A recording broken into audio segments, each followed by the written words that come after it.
Before we begin, take a deep breath and imagine something with me. Picture a land shaped by volcanoes, guarded by warriors, ruled by emperors who claimed descent from the sun, and guided by traditions older than the pyramids.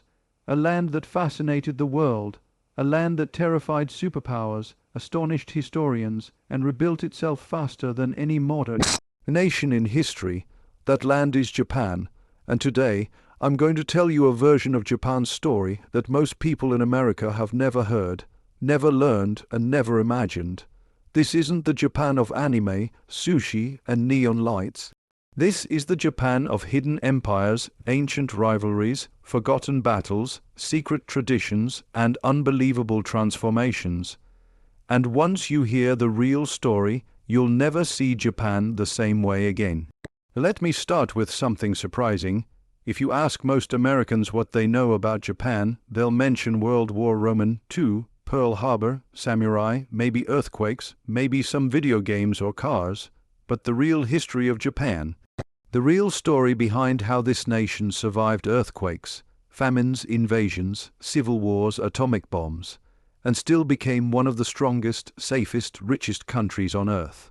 That story is mostly unknown. And honestly, that's a shame, because the true history of Japan is one of the most dramatic, mysterious, and inspiring stories on the planet. So let's start from the very beginning. Not with samurai, not with emperors, not with ancient palaces, but something much older. Imagine the world 30,000 years ago, when humans were still wandering continents, hunting animals, searching for shelter, and forming small groups just to survive. Around this time, early humans crossed land bridges that connected Asia to the islands we now call Japan. They didn't know it, but they were becoming the first ancestors of a nation that would one day shock the world. These early people hunted, fished, and built simple homes. But what's really wild is that they were creating pottery, the oldest pottery ever found anywhere. Yes, Japan has some of the oldest pottery on Earth. Older than the Egyptian pyramids, older than Stonehenge, older than almost every ancient culture Americans learn about in school. But here's something even more surprising. While other ancient civilizations built cities and pyramids, Japan developed a culture that was deeply connected to nature. They believed spirits lived in trees, rivers, mountains, and even in storms. This belief system eventually became known as Shinto, a religion that still exists today, and one that shaped Japan's identity in powerful ways. Shinto wasn't just a belief system. It was the foundation of their entire worldview. Every mountain was sacred, every river had meaning, every forest had life. This connection to nature helped shape the Japanese attitude toward beauty, discipline, and balance. And it's part of the reason why Japanese culture still feels so unique, so calm, and so deeply spiritual, even in the modern world. But here's where the story gets interesting. Around the 3rd century, something big happened.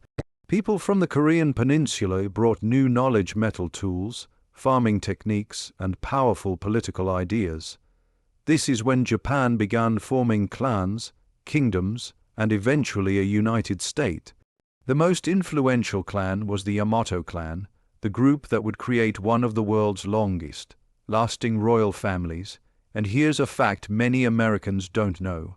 Japan's imperial family claims an unbroken bloodline for more than 600 years.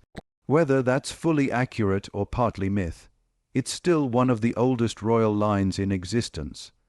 Think about that for a second. While American history is only a few hundred years old, Japan's story stretches back thousands of years.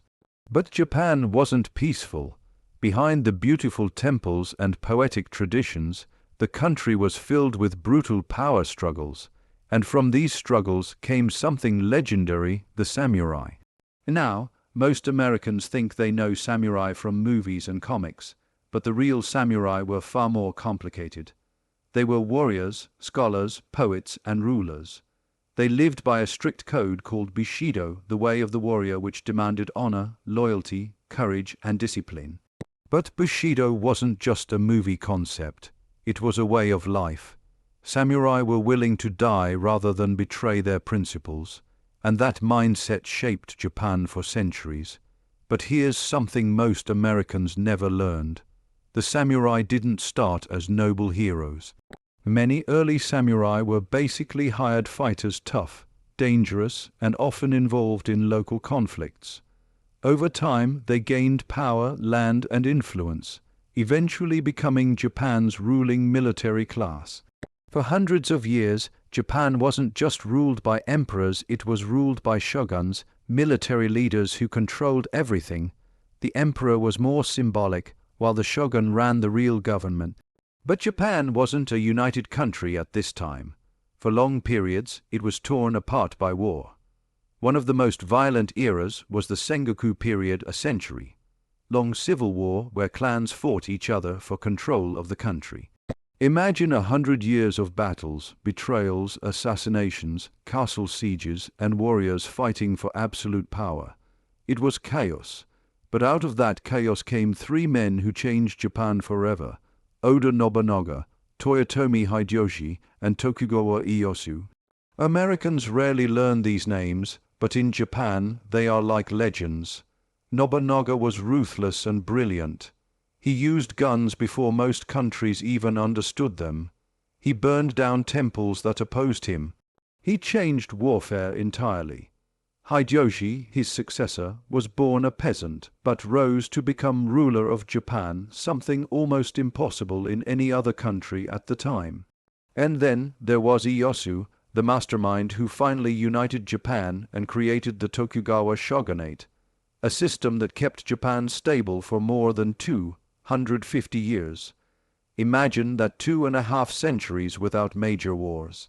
That's something many countries could only dream of. But here's the twist Americans rarely learn. During those 250 years, Japan isolated itself from the world. They closed their borders, limited foreign contact, banned Christianity, and controlled every piece of information coming in or out of the country.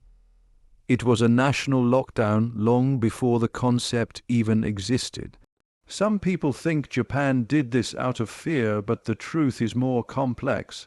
They wanted stability, they wanted cultural purity, they didn't want outside powers influencing their society. And honestly, it worked. Japan developed a unique culture, economy, and social system that had almost no outside influence for centuries.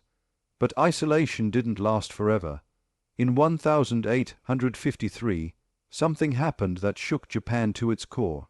American ships, huge, black, steam-powered warships, arrived in Tokyo Bay under the command of Commodore Matthew Perry.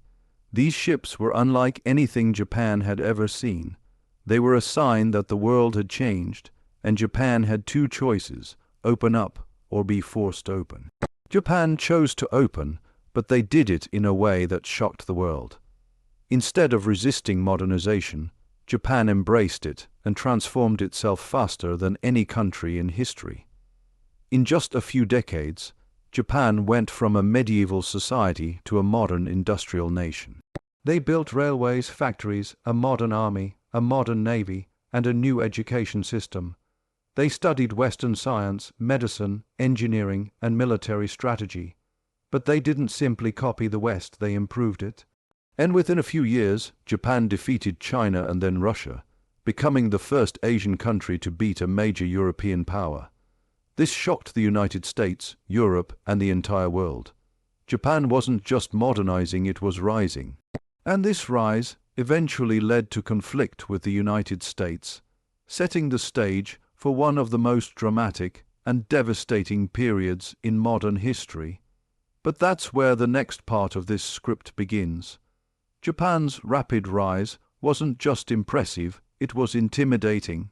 Imagine a country that was feudal, isolated, and technologically behind suddenly becoming one of the fastest growing military and industrial powers on Earth. For Western nations, especially the United States, this was both fascinating and unsettling. Japan wasn't supposed to rise this quickly.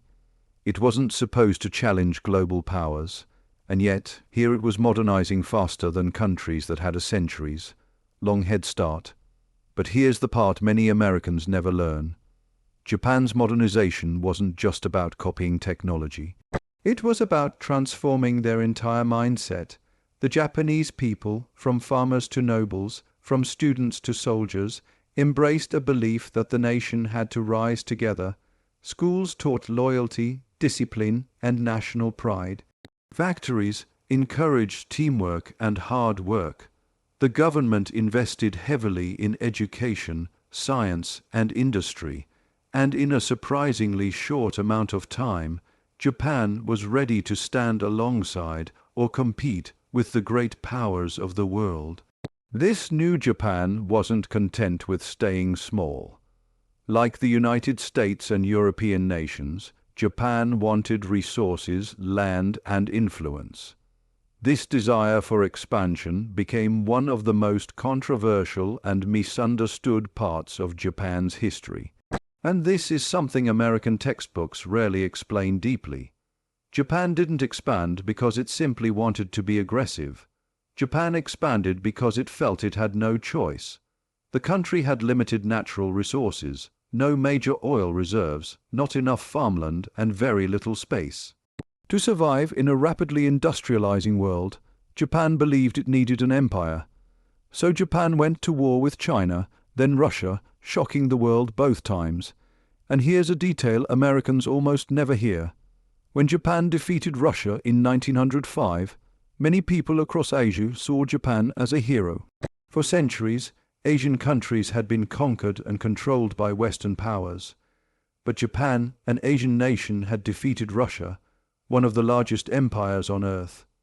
People in India, China, Burma, and even Africa saw this as a sign that Asian nations could rise. But this moment also gave Japan something dangerous: confidence. With power and pride rising, Japan continued to expand, taking Korea, parts of China, and territories across the Pacific. Over time, Japan's government and military became more aggressive, more nationalistic, and more determined to secure resources at any cost. This path led Japan closer and closer to conflict with the United States. Now, let's talk about something Americans often learn from only one perspective: the road to Pearl Harbor. In American history classes, Pearl Harbor is usually explained as a sudden, unprovoked attack that came out of nowhere. But the reality is much more complex, and understanding the full story helps us understand how two nations ended up on a collision course. Japan's expansion into Asia, especially China and Southeast Asia, alarmed the United States. America had its own interests in the Pacific trade, military bases, and political influence. When Japan continued its military campaigns, the U.S. responded with economic pressure, especially with something crucial: oil. At that time, Japan imported more than 80% of its oil from America. Without oil, Japan's military, factories, and ships would come to a halt. So when the United States cut Japan off from oil in 1941, it put Japan in a desperate position. The Japanese leadership faced a terrible choice: give up their expansion, which they believed was necessary for survival, or go to war with a country far more powerful. Most Americans never hear that from Japan's perspective, the oil embargo felt like being pushed into a corner. A nation that had spent decades modernizing felt its future slipping away, and in that pressure-filled moment, Japan made a fateful decision. They believed their only chance of survival was to strike first, hit the U.S. Pacific Fleet, and gain time to secure resources across Asia. That decision led to December 7, 1941, a day that changed history forever. When Japanese planes attacked Pearl Harbor, the United States was shocked, furious, and unified in a way the country hadn't been in decades. Japan hoped the U.S. would negotiate, but instead the attack awakened a giant. What followed was one of the most intense and brutal conflicts in world history: the Pacific War. This war wasn't just fought on open seas or distant islands. It was fought in jungles, oceans, cliffs, caves, and skies. It involved millions of soldiers and civilians, and it pushed both nations to their limits. But here's something most Americans don't know. The Japanese people themselves suffered deeply during this time. The military controlled the government, censorship was everywhere, food shortages were devastating, bombings destroyed cities long before the atomic bombs, and by 1945, Japan was exhausted, starving, and overwhelmed. Then came Hiroshima and Nagasaki, the only 2 times nuclear weapons have ever been used in war. The destruction was unimaginable. Tens of thousands died instantly, and many more suffered from burns and radiation. When Japan surrendered shortly after, the country was in ruins. Cities were rubble, millions were homeless, the economy had collapsed, and yet, what happened next is one of the most remarkable stories in the world. Instead of falling apart, Japan rebuilt not slowly, not weakly, but with an intensity and unity that stunned even the United States. American occupation forces expected chaos or rebellion, but instead they found a population determined to rise again. Americans often don't learn how respectful, disciplined, and cooperative the Japanese people were after the war. They worked with American officials to build a new constitution, new laws, and new freedoms. Women gained rights, education improved, land reforms helped millions of farmers, and little by little, Japan went from a destroyed empire to a peaceful, modern nation. But the most extraordinary part came in the decades that followed. Japan didn't just rebuild, it reinvented itself. Companies like Toyota, Sony, Honda, Panasonic, and Nintendo transformed global technology, entertainment, and engineering. Japan developed bullet trains, advanced robotics, world-class manufacturing, and some of the safest cities on the planet. By the 1980s, Japan's economy was so strong that many Americans actually feared it might surpass the United States.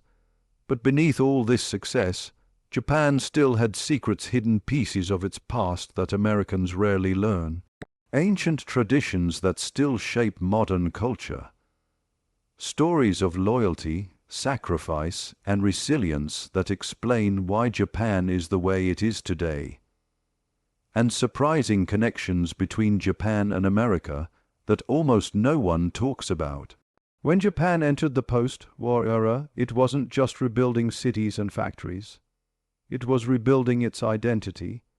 For centuries, Japan had been a nation shaped by warriors, emperors, strict traditions, and a sense of destiny. But after World War II, everything changed. The country had to redefine what it meant to be Japanese. And what happened during this period is one of the biggest reasons Japan feels so unique today. One of the first things the Japanese people did was embrace peace. This wasn't forced on them. It was chosen. Article 9 of their new constitution declared that Japan would never again wage war. Most countries talk about peace, but Japan actually locked it into its laws. Imagine that, after generations of samurai culture, military rule, and massive battles, Japan said, "No more, never again." And that decision shaped everything that came next. But peace didn't mean weakness. Japan turned all that discipline, precision, and determination into something new: industry, technology, and creativity. And this is one of the most incredible transformations Americans rarely learn about. The same cultural values that once created elite warriors now created elite workers, engineers, and innovators. The focus shifted from swords to science, from battlefields to boardrooms, from military strategy to business strategy. And here's something fascinating that many Americans don't realize. Japan's economic miracle wasn't an accident. It came from a mix of cultural resilience, smart planning, and the desire to prove to the world that Japan could rise again, not through war, but through excellence. Factories introduced strict quality control, workers took pride in perfection, companies rewarded loyalty and teamwork, education became one of the strongest systems in the world, and slowly, Japan became a global powerhouse. Think about this: in 1945, Japan had almost nothing left. but by the 1960s it was already exporting cars, electronics, and appliances that Americans loved. By the 1970s and 80s, Japanese products were known worldwide for their quality, durability, and innovation. Toyota revolutionized the auto industry, Sony changed entertainment, Honda dominated motorcycles, Nintendo redesigned childhood for millions. But here's the part most Americans never hear. Japan's success wasn't just about products, it was about mindset. The Japanese valued harmony, discipline, patience, and long-term thinking. While many countries focused on quick profits, Japanese companies focused on decades of improvement. This long-term vision came from the same mindset that shaped Japan's ancient traditions: rituals, craftsmanship, loyalty, and the desire to perfect every detail. But beneath all this incredible progress, Japan still held on to its history, its traditions, and its secrets. And some of those secrets reveal surprising connections between ancient Japan and the modern world. For example, consider the idea of wo, which means harmony. It's an ancient Japanese concept that goes back to the earliest tribes and clans. Harmony wasn't just a feeling, it was a survival strategy. Islands are vulnerable, natural disasters hit often, resources were limited, so the Japanese learned early on that harmony, cooperation, unity, balance, was essential to survival. That idea continued through samurai clans, through the shogun era, and all the way into modern companies. It's one of the reasons Japanese workplaces feel so organized and efficient. Another ancient idea that shaped modern Japan is Kaizen, which means continuous improvement. Most Americans know Kaizen from business books, but they rarely learn its true origin. Kaizen traces back to Japanese craftsmen, ship artisans who spent their entire lives perfecting one skill, whether it was sword making, pottery, tea ceremonies, or calligraphy. These traditions taught that excellence isn't a destination, it's a lifelong journey, and when Japan modernized, that philosophy simply moved from temples and workshops into factories and corporations. But not everything from Japan's past blended so smoothly into the present. Japan also had to confront difficult truths, ideas from the samurai era, from the imperial era, and from the war. These parts of history left deep marks on the culture and the people. But instead of hiding from their past, Japan learned from it. They preserved the traditions worth keeping and let go of the ones that held them back. And here's something almost nobody in America talks about: how deeply connected Japan and the United States became after the war. The two nations went from enemies to allies faster than anyone could have predicted. American culture influenced Japanese entertainment, fashion, and education. Japanese culture influenced American food, technology, gaming, and business. Today, the two countries share one of the closest partnerships in the world, and most people never stop to think about how wild that transformation really is. But let's go deeper into Japan's older secrets, stories that go far beyond what most textbooks ever mention. Stories about spiritual beliefs, hidden islands, mysterious rituals, ancient fortresses, and legends that shaped Japanese culture long before modern times. These stories help explain why Japan feels so different from any other country, and why Americans find it so fascinating. Let's start with something that surprises almost everyone. Japan was built on natural disasters. Earthquakes, tsunamis, typhoons, volcanic eruptions. Most countries fear these things, but Japan learned to live with them. They adapted, they rebuilt, they improved, and over time, this constant cycle of destruction and recovery created a national mindset of resilience. When buildings fall, rebuild stronger. When storms come, prepare better. When life changes, adapt quickly. This mindset is part of why Japan modernized so fast, and why it was able to recover from war so quickly. Now imagine living in a land where mountains smoke, the ground shakes, and the ocean can rise without warning. Ancient Japanese people believed these forces were alive, spirits that needed respect. This belief shaped Shinto, the spiritual foundation of Japan, shrines were built to honor nature, rituals were created to show gratitude. Festivals were born to celebrate life after hardship, and even today you can feel this ancient connection in Japan's architecture, gardens, ceremonies, and even social behavior. Another secret about Japan's past lies in its warrior class, the samurai. Americans often see samurai as noble heroes, but the truth is much more complex and far more interesting. Samurai weren't just fighters. They were administrators, teachers, poets, philosophers, and political leaders. They shaped laws, culture, education, and ethics for centuries. And even after the samurai class ended in the late 1800s, their values didn't disappear. They transformed. Ideas like honor, duty, discipline, and self-control moved into schools, companies, and families. This is why so many aspects of Japanese society feel structured, respectful, and precise. And then there's the ninja, the mysterious spies and assassins Americans love in pop culture.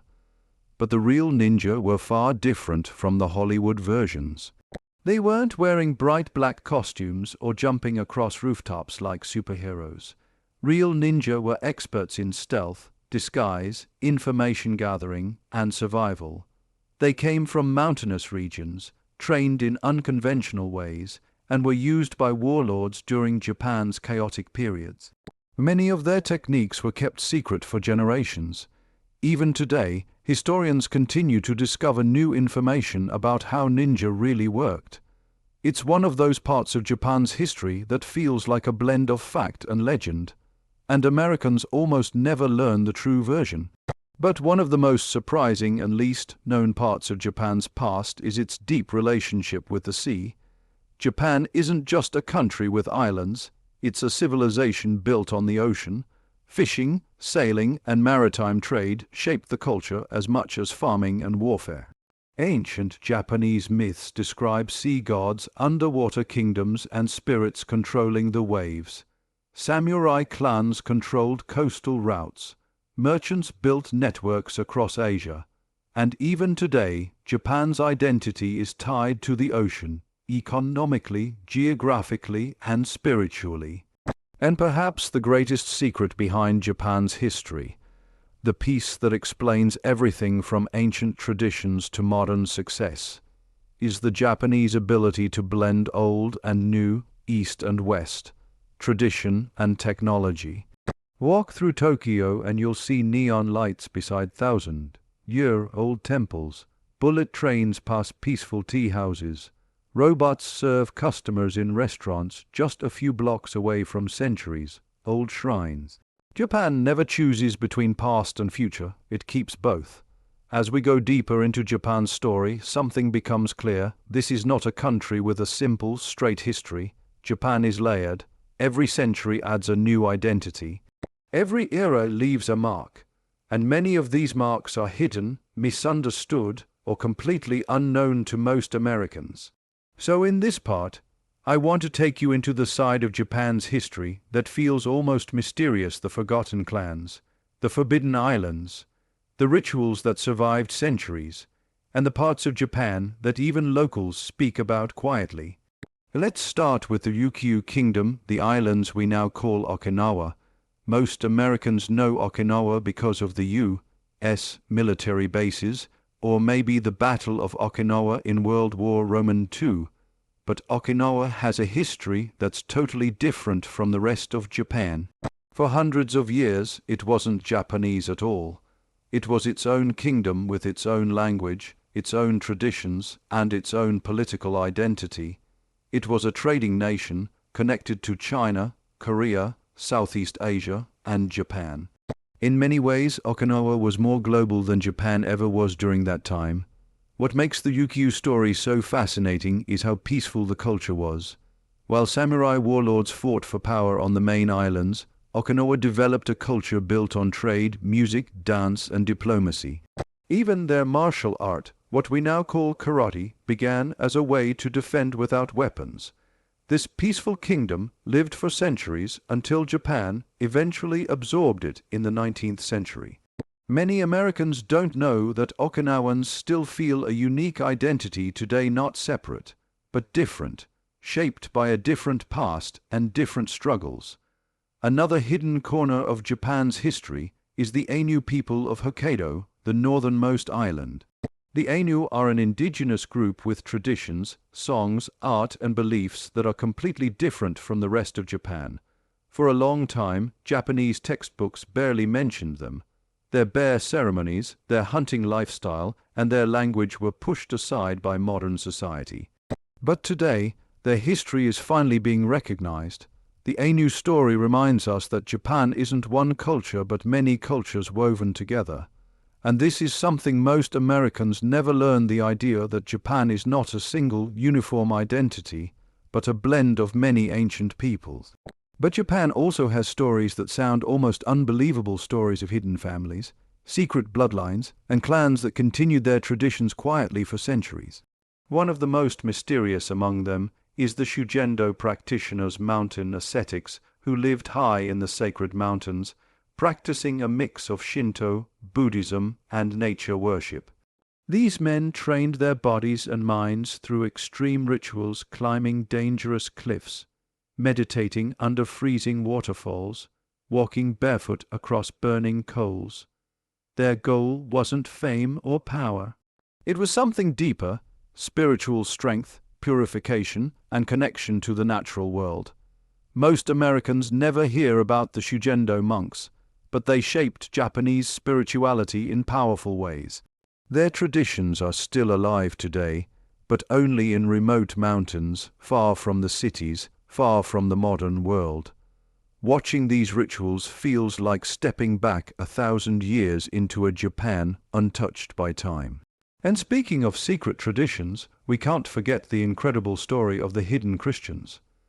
After Christianity arrived in Japan in the 1500s, it spread quickly, faster than the government expected. When the shogunate saw Christianity as a threat, they banned it brutally. Many Christians were executed, tortured, or forced to give up their faith, but some refused. They went underground, hiding their beliefs for more than 250 years.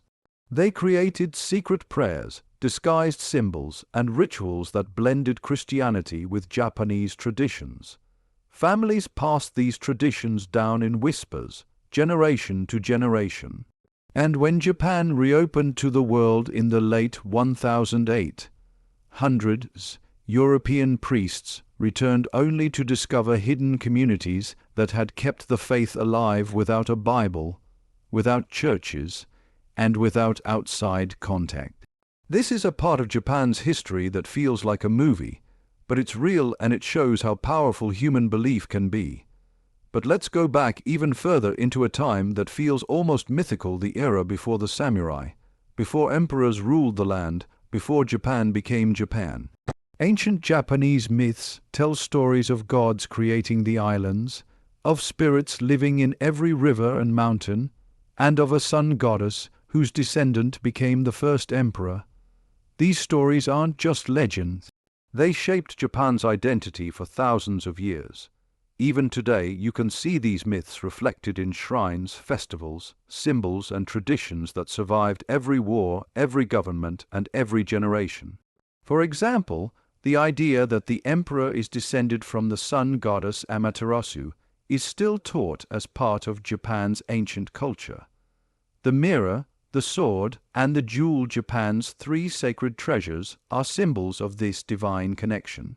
Most Americans never hear about these objects, even though they're at the core of Japan's imperial identity. They're never shown to the public. They're kept hidden in shrines, protected by tradition and secrecy. Only a handful of people have ever seen them, and no photographs are allowed. These treasures represent wisdom, courage, and benevolence, values Japan has always admired. Whether or not you believe the legends, the symbolism is powerful. Another secret behind Japan's identity comes from the idea of mono no aware, which means the awareness of life's impermanence, the beauty in things that don't last. This feeling is deeply Japanese. Cherry blossoms bloom for only a few days each year, and people gather to watch them, not because they last, but because they don't. This idea shaped Japanese poetry, art, and storytelling for centuries. And even today, it influences how Japanese people see life with appreciation for the moment, respect for change, and acceptance for things that fade. But Japan isn't just ancient traditions and spiritual secrets. Some of the most fascinating parts of Japan's untold history happened in the modern era: stories of spies, hidden bunkers, secret labs, and political moves that shaped Asia during the Cold War. After the war, Japan became a peaceful nation, but it also became one of America's closest allies. Behind the scenes, this partnership led to intelligence networks, secret agreements, and cooperation that shaped the Pacific region. Most Americans don't know how deep this relationship goes or how much Japan contributed to global technology, security, and economics during the 20th century. And yet, in the middle of all this modern power, Japan never lost its soul. Shrines sit beside skyscrapers. Festivals fill streets that are surrounded by the latest electronics. Ancient masks, calligraphy brushes, and traditional kimonos are still made by hand, using techniques passed down for hundreds of years. Japan blends old and new so perfectly that it feels timeless, as if the country exists across different centuries at once. But the biggest mystery of all, the one that explains Japan's resilience, creativity, and survival, is how the nation constantly transforms itself. Japan never stays the same. It reinvents its identity, its culture, its values, and its entire society whenever history demands it. No other country in the world has reinvented itself so many times, so successfully, and so completely. And the young samurai sees this not just as a practical lesson, but as philosophy, because to a samurai, every part of life, even the smallest gesture, reflects the state of your spirit. A clean home means a clean mind. A good meal means good health to fight another day. A respectful bow means respect for the world around you. And this, right here, is one of the quietest but most powerful secrets of Japan's untold history: the idea that greatness is built through thousands of tiny, invisible habits. Americans often celebrate big wins, big breakthroughs, big actions. The samurai celebrated small daily improvements, the kind that nobody sees but everybody feels. And this mindset is one of the reasons Japan developed such incredible discipline and stability for centuries. Now, as the morning mist rises over the village, the young samurai walks outside with his teacher. They look toward the forest. Birds are starting to sing. The teacher places his hand on the boy's shoulder and says, "Today, you learn why we protect this land." And that line may sound simple, but it represents another hidden side of Japan's past. Japanese history is deeply tied to nature. Mountains were not just mountains, they were sacred. Rivers were not just rivers, they were spiritual lifelines. Even the forest behind a village was believed to have a guardian spirit. This deep respect for nature shaped Japan's laws, traditions, and even wars. And it's something most Americans never learned in school, that Japan's ancient culture wasn't just about swords and battles.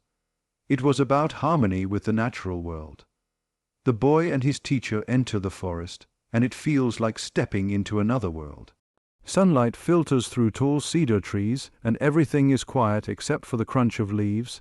The teacher bends down, picks up a small fallen branch, and says, "Even this has value." What he means is that nothing in nature is useless. Every tree, every stone, every creature contributes to the balance. This idea would later influence Japanese art, tea ceremonies, Zen gardens, and even architecture. And it's why so much of Japan still looks timeless. You can walk into a temple built hundreds of years ago, and it still feels alive, because the Japanese didn't build against nature, they built with it. As they walk, the teacher tells the boy stories about the forest. Stories of ancient hunters who believed that animals offered themselves as gifts. Stories of monks who meditated under waterfalls to cleanse their minds. Stories of emperors who honored the seasons with rituals that lasted days. And this is where I want to pause for a moment, because this part of Japan's history almost never shows up in American textbooks. When most people in the U.S. learn about Japan, it usually starts with the samurai or ends with World War II. But there's this entire world of spiritual and natural history that shaped every generation before that. Eventually, the path leads them to a small wooden shrine hidden deep in the forest. Moss covers the stone steps, and a thin rope with white paper strips hangs at the entrance. The teacher bows, and the boy copies him. Inside the shrine, there's no statue, no treasure, no golden decorations. There's just an empty space, and the boy asks, "Is this it?" The teacher smiles and says, "This is everything." That empty space represents another major secret. Americans rarely learn. Japan's spiritual tradition finds meaning in simplicity, not in grand displays. Shinto shrines often look plain because what matters is the presence of the spirit, not the decoration around it.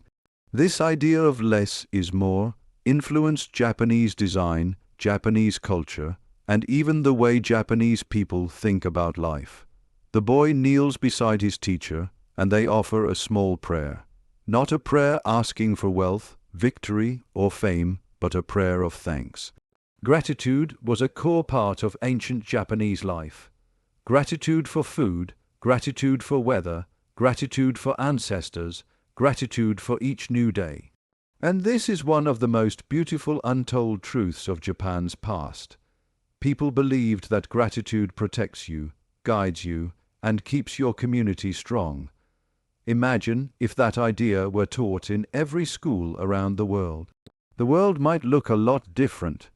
After praying, the pair leave the shrine and continue through the forest. As they walk, the teacher tells the boy something that will stay with him forever. Strength is not about winning. Strength is about balance. And with those words, we start to see why Japan's history unfolded the way it did.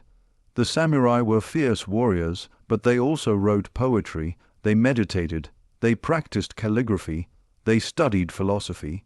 They believed that a person who could not control his own spirit could never control a battle. This balance between warrior and artist is one of the most unique features of Japanese history, and one that rarely gets told in American education. As time passes, the boy grows older, stronger, more disciplined. He begins to understand his teacher's lessons not just with his mind, but with his life. He discovers that training isn't just about learning how to fight. It's about learning how to think, how to observe, how to stay calm in chaos, how to act with honor even when no one is watching. And this idea of honor, or Bushido, became one of the defining codes of Japanese culture. It shaped politics, diplomacy, personal relationships, and even business practices in later centuries. And here's where Japan's story starts to expand far beyond this quiet mountain village.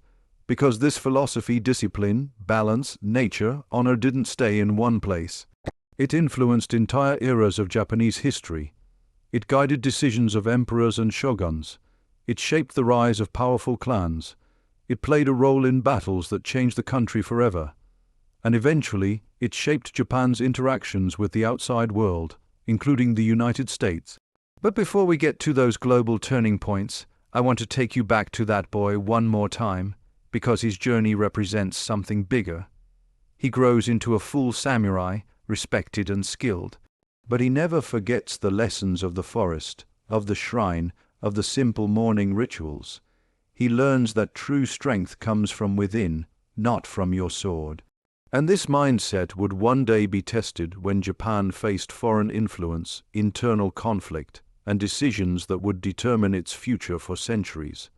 Now, imagine this boy, now a man standing at the top of a hill, looking down at a changing Japan. New battles are coming, new leaders are rising, new traditions are forming, and the old world he knows is about to transform. But everything he learned will help guide the next generation, and the next. And the next, and just like that, we're ready to move into the next chapter of Japan's past, a chapter full of power struggles, brilliant leaders, dramatic battles, and decisions Americans almost never hear about.